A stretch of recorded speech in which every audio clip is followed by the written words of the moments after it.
नमस्कार दोस्तों, स्वागत है आप सभी का दिव्य सृजन में। दोस्तों, आज की कहानी का शीर्षक है राजा नृग का प्रायश्चित। प्राचीन समय में नृग नाम के एक बहुत ही धार्मिक और पराक्रमी राजा थे। उनकी दान और यज्ञों में बड़ी निष्ठा थी। राजकाज के कामों से जब भी उन्हें थोड़ी सी भी छुट्टी मिलती थी तो वो अपने पुरोहितों के साथ नए नए तरीके के यज्ञ और दान के प्रसंगों का निश्चय किया करते थे। और उस यज्ञ के लिए जितने भी साधन हैं उनके जुटते ही उनको यज्ञों को शुरू कर देते थे। राजा नृग को अपने राज्य से भी आय आती थी। उसका ज़्यादातर भाग यज्ञ और दान में ही निकल जाता था और वो खुद इस तरीके से सादगी से, सदाचार और विनम्रता से रहते थे कि सारे राज्य की प्रजा उन्हें अपने पिता के समान मानती थी और पिता के समान ही आदर करती थी। राजा नृग विधर्मी, अत्याचारी और पापियों को छोड़ते नहीं थे। उनके लिए तो वो समय बहुत क्रूर था, क्योंकि राजा नृग उन सबको बराबर सजा सुनाया करते थे। कोई गलती हो जाने पर वो अपने बेटे और अपने सगे संबंधियों को भी माफ नहीं करते थे और शत्रु तो उनसे बहुत डरते थे। भूलकर भी कोई राजा नृग के साथ पंगा नहीं लेता था। एक बार राजा नृग ने अपने पुरोहितों की सलाह से 12 तीर्थ में पुण्योर्नी नदी के किनारे एक ऐसा यज्ञ शुरू किया जैसा बहुत दिनों से इस धरती पर किसी दूसरे राजा ने नहीं किया था। शास्त्र में वर्णित विधियों के हिसाब से जब राजा नृग ने अपने सारे तरीके के यज्ञों को पूरा कर लिया तो पुरोहितों के परामर्श से उन्होंने कुछ दिनों के लिए यज्ञों का सिलसिला बंद कर दिया, क्योंकि धनिक पुरोहितों को राजा के विशाल यज्ञों में बारंबार भाग लेने से बड़ा कष्ट होता था। उनकी आंखों की ज्योति धीमी हो गई थी। दिन रात राजा के यज्ञों की सविधि समाप्ति की चिंता की वजह से वो बहुत पतले होते जा रहे थे और अपने बच्चों के साथ समय ही नहीं बिता पाते थे, इसलिए वो उनको मिलने के लिए तरसते जा रहे थे। इसलिए पुरोहितों ने राजा नृग को समझाया कि महाराज, शास्त्रों में गोदान की बहुत महिमा है। गोदान का महत्व यज्ञों से कम नहीं है। शास्त्रों में अब ऐसा एक भी यज्ञ नहीं है जिसे आप अनेक बार ना कर चुके हों। इसलिए अगर आप गोदान में ही अपनी ये सब प्रवृत्तियाँ, अच्छी प्रवृत्तियाँ लगाएं तो यज्ञों से कम पुण्य नहीं मिलेगा। यज्ञों में कई बार ऐसा भी होता है जब देवता नाराज हो जाते हैं, कोई ना कोई भूल हो जाती है, लेकिन गोदान में तो ऐसा कुछ भी बाधा नहीं आती। इसलिए हम सबकी यही राय है कि आप कुछ दिनों के लिए यज्ञों को बंद रखें और गोदान के द्वारा ही अपनी संतुष्टि करें। राजा भी अपने पुरोहितों की बात मान गए और आगे भविष्य में उसने गोदान के द्वारा ही यज्ञों का पुण्य प्राप्त करने का निश्चय किया। कहते हैं सबसे पहले उसने 1,00,000 सत्वा और बहुत प्रचुर मात्रा में दूध देने वाली गौओं को सही लोगों को ही दान दिया और गोदान के साथ साथ उसने जीवन भर उन गौओं के पालन पोषण भर के लिए भी ठीक तरीके से दक्षिणाएं भी दी। और राजा नृग के इस गोदान की धरती पर काफ़ी सालों तक चर्चा होती रही और उधर राजा ने अपने गोदान को चालू रखने के लिए मंत्रिमंडल को पूरी धरती से चुनी चुनी गौओं का इतना बड़ा समूह एकत्र करने की आज्ञा दी जिससे प्रतिदिन 100 गौएं दान दी जा सके। राजा नृग के चतुर मंत्रियों ने धरती भर से गौओं की चुनी चुनी नस्लों में इतनी प्रभुत संख्या में गौएं मंगवाई और राजधानी से कुछ ही दूर किसी वन में उनके विधिवत पालन पोषण, संवर्धन और चराने का ऐसा बंदोबस्त किया कि थोड़े ही दिनों में उन गौओं से अगणित, यानी जिनकी गिनती भी नहीं हो सकती, इतनी गौएं और बछड़े तैयार होने लगे। और जब तक ऐसा नहीं हो सका तब तक राजा नृग का रोज 100 गौओं के दान का काम भी नहीं चल सका। लेकिन फिर भी उन्होंने कुछ दिनों तक रुक रुक कर 2 बार में 200 गौओं के दान का क्रम बना ही लिया था। दोस्तों, उस समय में गौओं का महत्व इतना ही होता था जितना आजकल गाड़ियों का होता है। उस वन में जब गौओं की संख्या इतनी पर्याप्त हो गई कि राजा नृग का रोज 100 गौओं का दान का क्रम बराबर चलता रहे, तो मंत्रिमंडल ने राजा को ये शुभ संवाद सुना ही दिया।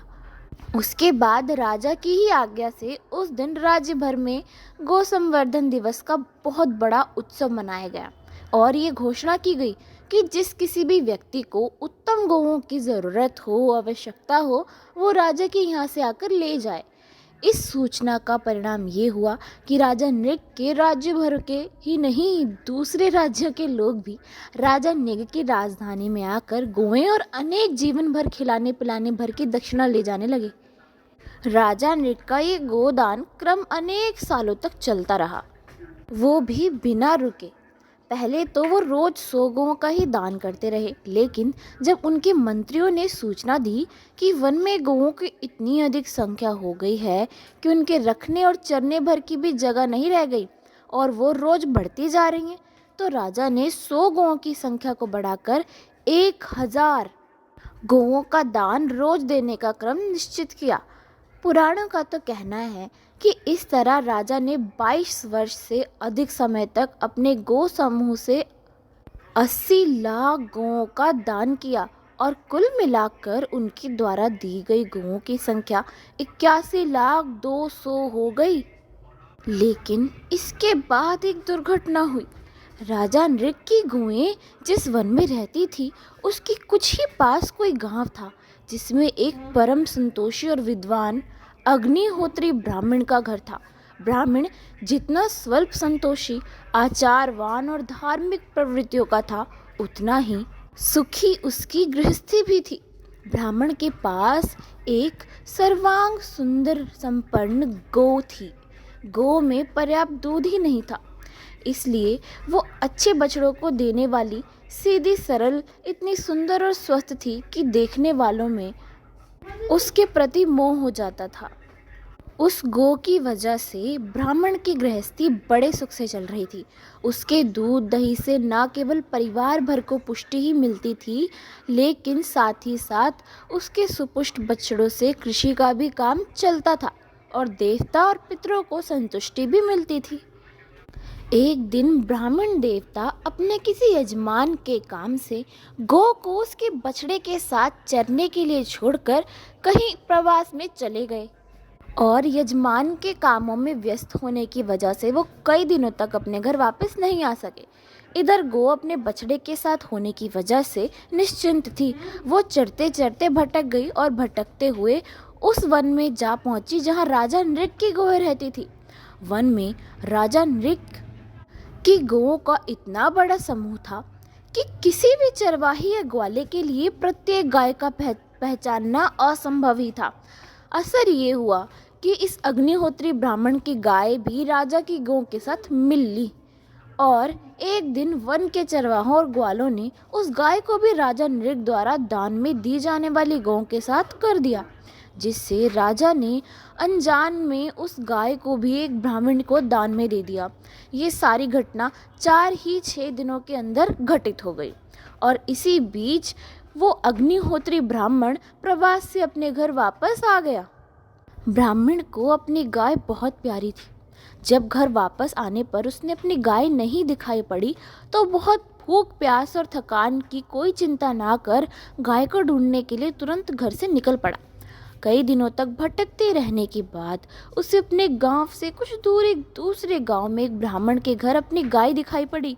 वो दूर से देखते ही अपनी गाय को पहचान गया और जैसे ही गाय के पास पहुंचा, तैसे ही गाय ने भी कई दिनों के बाद अपने प्यारे स्वामी को अपने पास देखकर अपनी प्यार भरी मधुर आवाज द्वारा उसका स्वागत किया।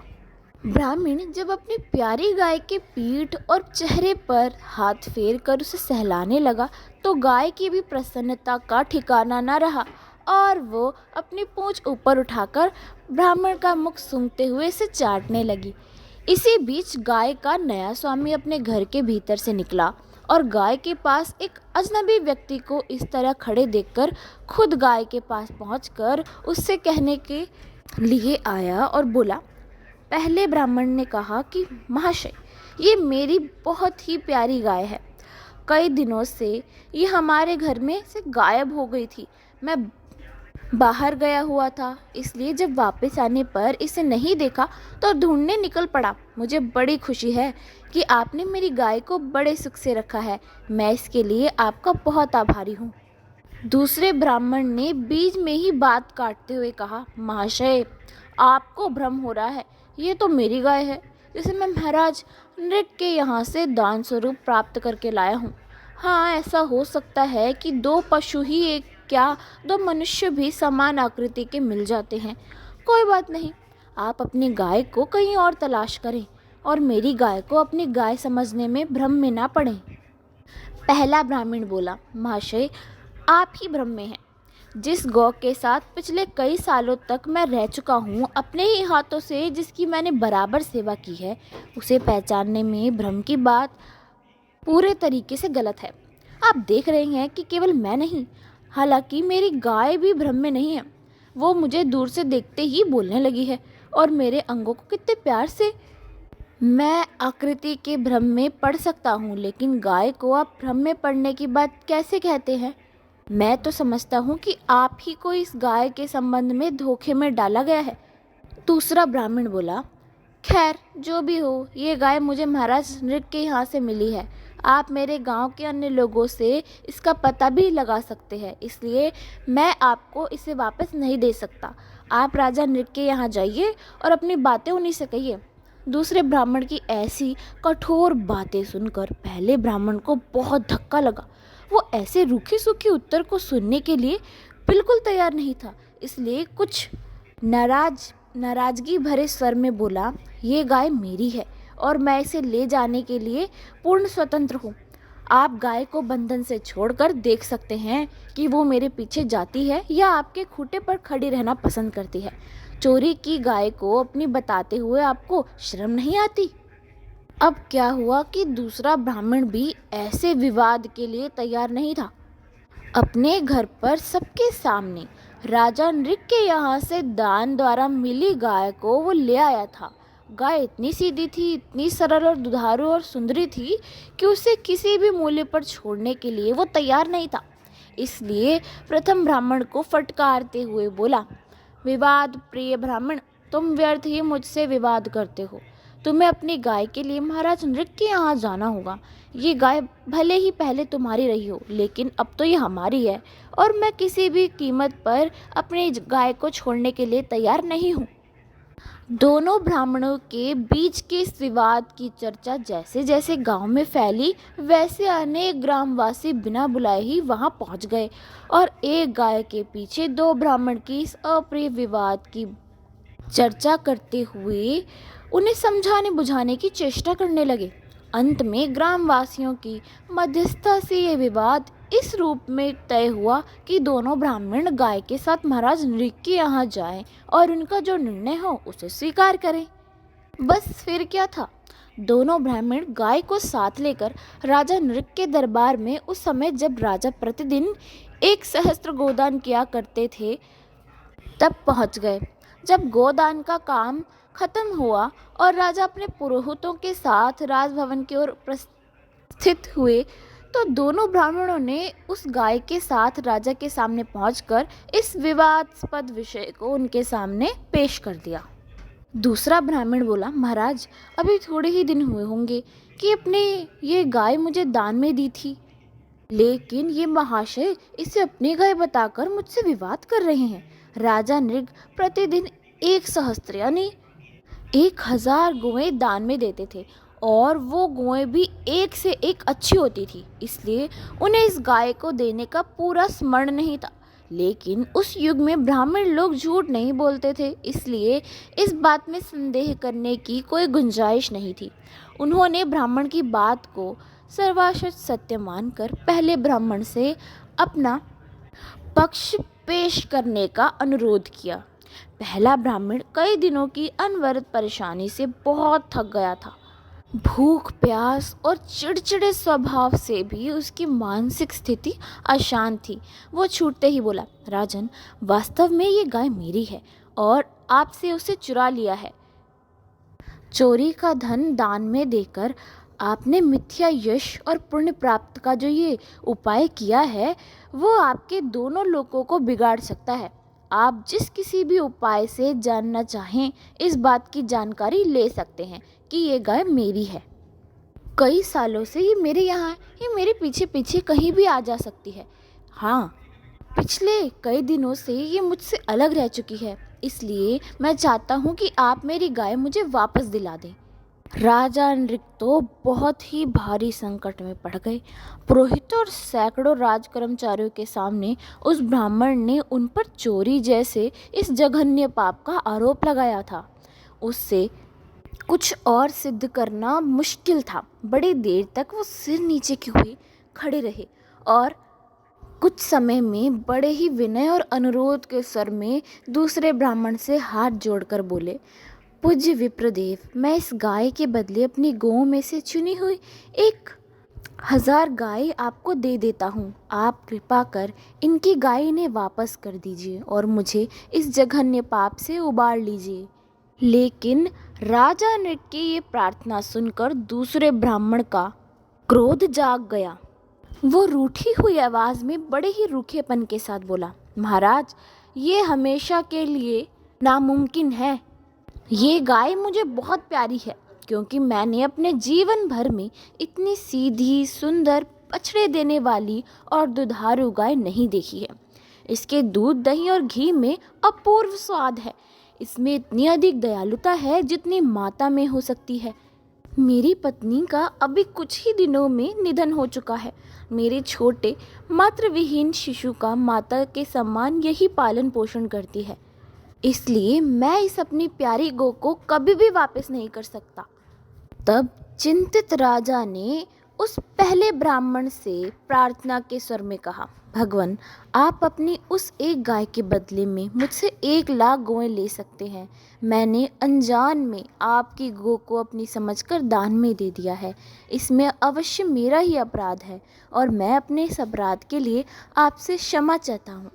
लेकिन वो ब्राह्मण अपनी प्यारी गाय के चले जाने की वजह से इतना ज़्यादा विचलित हो गया था कि उसे राजा की प्रार्थना पर विचार करने की फुर्सत भी नहीं थी। वो रूखे से स्वर में बोला, मैंने जीवन भर में किसी राजा से कभी दान नहीं लिया क्योंकि मैं खुद अपने लिए धन का उपार्जन करने में समर्थ हूँ और मुझे अपने परिवार की जीविका भर के लिए जितने धन की ज़रूरत पड़ती है उनसे अधिक धन संपदा का संग्रह करना मैं घोर पाप समझता हूँ। इसलिए आपकी 1,00,000 गौएं मेरे लिए तो व्यर्थ हैं। मुझे तो अपनी वही प्यारी गाय चाहिए जो पहले कई सालों से मेरी माता की भांति मेरे पूरे परिवार का पालन पोषण करती रही है। आप अगर न्यायपरायण हैं तो मुझे मेरी वही गाय जल्द से जल्द वापस मंगवा कर भेज दीजिए। राजा नृग तो बड़े ही धर्म संकट में पड़ गए। बड़ी देर तक वो धर्म की सूक्ष्म मर्यादाओं पर विचार करते रहे। फिर विनय भरी वाणी में बोले, भगवान, आपकी वो गौ, उसको मैं अपनी गौ समझकर इस ब्राह्मण को दान कर चुका हूँ। दान दी गई बात जो वस्तु है वो वापस लेने का मुझे कोई अधिकार नहीं है। इसलिए मुझे इस धर्म संकट से उबारने का उपाय आप ही के हाथों में है। मैं आपकी उस गौ के लिए आप जितना भी चाहें सोना, चांदी, भूमि, अश्व, रथ आपको दे सकता हूँ। आप मेरे अनजाने में हुए इस अपराध को क्षमा करके जो कुछ भी लेना चाहें ले लें और मेरे उद्धार करें। लेकिन राजा की इस प्रार्थना का तो उस ब्राह्मण पे बिल्कुल भी असर नहीं पड़ा। वो अपनी प्यारी गौ के लिए इतना व्याकुल था कि आंसू बहाते हुए चुपचाप अपने घर की ओर वापस चला गया। और राजा नृग एक मूर्ख की भांति अपने पुरोहितों और कर्मचारियों के साथ जहाँ के तहाँ खड़े रह गए। अपने जीवन भर में राजा नृग पर ऐसी विपत्ति कभी नहीं पड़ी थी। दोनों ब्राह्मणों के चले जाने के बाद इस कठोर समस्या के सुलझाने में अपने को हमेशा असमर्थ समझकर उनकी मनोदशा इतनी ज़्यादा बिगड़ गई। वो कई दिनों तक बिना खाए, बिना कुछ निर्जल पिए शोक में जलते रहे। उनके पुरोहितों, धर्म अध्यक्षों और परिषदों ने उन्हें समझाने बुझाने का बहुत प्रयत्न किया, लेकिन राजा को शांति नहीं मिल सकी और वो धीरे धीरे घुलकर ऐसे हो गए थे कि थोड़े ही दिन में उनके शरीर में चलने फिरने की और उठने बैठने की भी शक्ति नहीं रह गई थी। उसके बाद तो क्या, जो कुछ होना था वही हुआ। राजा नृग का इसी शोक संवेग में शरीर अंत हो गया और जीवन भर अपने महान दान और यज्ञों के पुण्य के प्रभाव से वो स्वर्गलोक में पहुँचे। तो धर्म के देवता यमराज ने उसकी अगवानी की और बड़ा स्वागत सत्कार किया। यमराज के स्वागत समादर के बाद राजा नृग ने जब स्वर्गलोक में अपने स्थायी निवास के संबंध में पूछा तो यमराज ने कहा, राजन, तुम्हारे पुण्य कर्मों की तो कोई गणना नहीं है। धरती पर ऐसे पुण्यशाली महापुरुष बहुत कम हुए हैं जो आपके समान जीवन भर यज्ञ और दान में ही लगे रहे हों। इसलिए इस स्वर्गलोक में आपको अनंत काल तक स्थायी रूप से निवास करने का फल प्राप्त है, यानी ऐसा काल जिसका अंत ही नहीं हो सकता। लेकिन अपने जीवन के अंतिम दिनों में आपके द्वारा एक पाप कर्म भी हुआ है, जिसका प्रायश्चित किए बिना ही आपका शरीर अंत हो गया और मृत्यु के समय भी आपके मन में उस पाप का भय बना हुआ था। इसलिए उसका कठोर दंड भोगने के लिए आप बाध्य हैं। आपको उस पाप का दंड भोगने की बिना छुटकारा मिले फल नहीं मिल सकता। इसलिए आप यदि चाहें तो अपने पुण्य कर्मों के फल को पहले भोग लें और पीछे इस पाप का दंड भोगें, और यदि ना चाहें तो पहले पाप का फल भोगकर उसके पीछे पुण्य कर्मों का अक्षय फल भोग लें।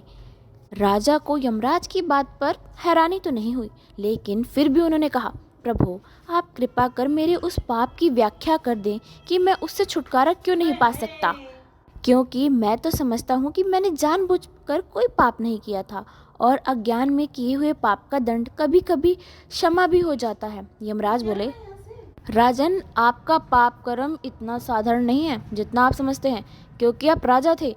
शासन पर अभिषिक्त होने के कारण उस समय अपनी सारी प्रजा के धन जल की रक्षा करने की शपथ आपने ग्रहण की थी। इसलिए इस अग्निहोत्री ब्राह्मण की गाय के खो जाने के कारण आपकी प्रतिज्ञा झूठी हो गई।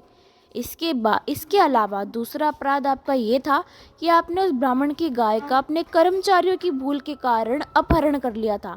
आपको अपने कर्मचारियों के व्यवहार पर सतर्क दृष्टि रखनी चाहिए थी। राजन, दूसरे के इस धन का दान करके आपने भयंकर पाप किया है। इसलिए किसी भी दृष्टि से इस पाप का भोग किए बिना आपका छुटकारा नहीं हो सकता। हाँ, आप जैसे परम धार्मिक और नीतिपरायण राजा के लिए मैं विशेष रूप से ये छूट दे सकता हूँ कि आप अपने इस पाप का फल चाहे तो पहले भोग लें और चाहे तो बाद में भोग लें।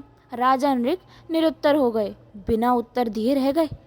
उन्होंने कुछ समय विचार किया, फिर कहने लगे, प्रभु, मैं सर्वप्रथम अपने पाप का फल भोगा करूँगा और फिर उसके बाद पुण्य का उपभोग करूँगा, क्योंकि सुख भोगने के बाद दुख भोगना बहुत कष्टकारक होता है।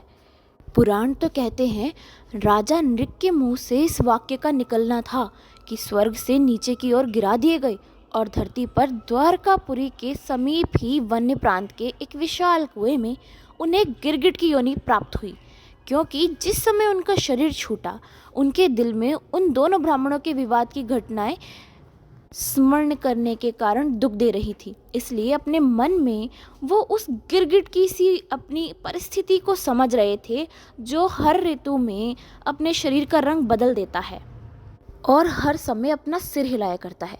राजा ने सोचा था कि मैंने पहले ब्राह्मण की बात मानकर उसकी बातों पर अपना सिर हिला दिया था और बाद में दूसरे ब्राह्मण की भी बातें सुनने के बाद अपना सिर हिला दिया था और प्रत्येक की बातों को सच मानकर किसी निर्णय पर नहीं पहुंच सका था। इसलिए मेरी परिस्थिति ठीक गिरगिट के जैसी है।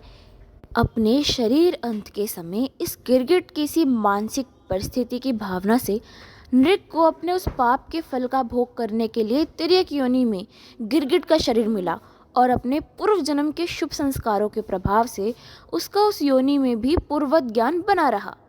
पुराणों का कहना है कि राजा नृग को ये गिरगिट योनि हजारों सालों तक भोगनी पड़ी और द्वापर युग के अंत में जब भगवान श्री कृष्ण यदुवंशियों के साथ समुद्र तटवर्ती प्रदेश में द्वारकापुरी बसाने के लिए गए तो एक दिन क्रीड़ा निरत यदुवंशी बालकों के एक समूह ने द्वारकापुरी के पास वन्य प्रांत के एक पुराने कुएं के भीतर झांका तो उन्हें वो शिला के पास विशाल आकार का गिरगिट दिखाई पड़ा, तो जो अपने भयंकर शरीर के कारण कुएं की सतह पर पड़ा हुआ था। उसके कारण कुएं का सारा जल ढका हुआ था। बालकों को ऐसा विशाल गिरगिट देखकर बहुत ही कुतूहल हुआ और उन्होंने रस्सी और चमड़े के पट्टियां डालकर उसे बाहर निकालने की बहुत इच्छा की, लेकिन वो इतना भयंकर आकार था कि किसी भी प्रकार से बाहर नहीं निकल सका। इसलिए आखिर में बालकों ने ये विस्मयजनक संवाद जब भगवान श्री कृष्ण को सुनाया तो वो खुद उस विचित्र गिरगिट को देखने के लिए कुएं के ऊपर आए। अपनी दिव्य दृष्टि के द्वारा भगवान श्री कृष्ण को ये समझने में देर नहीं लगी कि ये राजा नृग है जो अपने पाप कर्म का फल भोगने के लिए इस प्रकार इस कुएं में पड़ा हुआ है। उन्होंने उसी समय अपनी युक्ति द्वारा उस अंधकूप से निकालकर गिरगिट योनि से राजा नृग का उद्धार किया, जो बड़े कष्टों के साथ हजारों सालों से अपने पाप का कुफल भोग रहे थे। भगवान श्री कृष्ण का अति दुर्लभ और चिरवांछित दर्शन करने के बाद राजा नृग को अपने महान पुण्यों का फल भोगने का शुभ अवसर प्राप्त हुआ। वो दिव्य मार्ग के द्वारा उसी समय उस स्वर्ग लोक में पहुंचे जहां अपने लोक के निवासियों के साथ यमराज उनका स्वागत करने के लिए खड़े थे। इस तरह जीवन भर दान और यज्ञ में लगे रहने वाले अनुपम पुण्यशाली राजा नृग अपनी एक साधारण भूल के कारण हजारों साल तक तिर्यक योनि में कष्ट उठाना पड़ा उन्हें, और उस पाप कर्म का फल भोगने से वो किसी प्रकार बच नहीं सके। इसलिए चाहे कितना भी बड़ा दानी, पुण्य या योगी ही क्यों ना हो, अपने अपने कर्मों का फल सबको भुगतना पड़ता है।